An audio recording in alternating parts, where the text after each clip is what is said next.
નમસ્તે મિત્રો, સ્વાગત છે ફરી એકવાર મારા નયા બ્લોગ વિડીયોમાં. તો મિત્રો આજે ચોળીનું શાક બનાવવાનું છે. તો નક્ષને ચોળી બહુ ભાવે છે, તો ચોળી લાયા છે ગામમાંથી. તો મિત્રો જો નક્ષ તો ચોળી લાવીને બેસી ગયા છે. આ કોને કાપ્યું? સિંહે કાપ્યું? વાવ! તો નક્ષને મને આવતા આવતા થોડી કાપી દીધી છે. આનું ખવાય છે બિસ્કિટ. તે કાપવા નહીં આવું શાક કાપવાના. તો મિત્રો હવે અમે શાક કાપી લઈએ.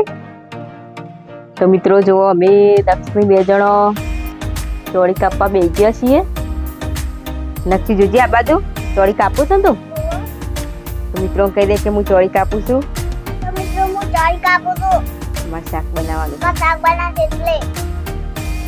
તો મિત્રો જો નક્ષ તો મારા જોડે બેસી ગયા છે. તો શાક બનાવવાનું છે મારે. આનું બનાવવાનું બેટા? ચોળીનું શાક. ભાવે છે? ઓવા કેવું ભાવે છે? સરસ. તો નક્ષનું તો સરસ ભાવે છે. તો આજ બનાવી લેશું ચોળીનું શાક. તો મિત્રો જુઓ નક્ષ તો રમવા માંડ્યા છે બૈણામાં. હું રમું બેટા? કોની રંતો? તાર શું લખ્યું છે? એકડો. એકડો. ઓવા મિત્રો નક્ષ રમવા માંડ્યા. આ બાજુ ચોળી સગો કાપી ધોઈને લાવી દીધી સૌ. તો વઘાર કરી લેશું મિત્રો.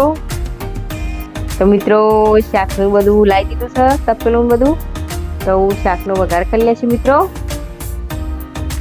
તો મિત્રો જો આ બાજુ શાક માટે તપેલું, તેલની બરણી, મરચું, મીઠું બધું લાવી દીધેલું છે. હવે અમે વઘાર કરી લેશું.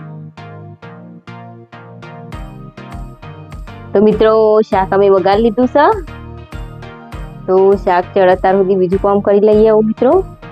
તો મિત્રો શાક ચડતાર સુધી આવું બીજું કામ કરી લઈએ.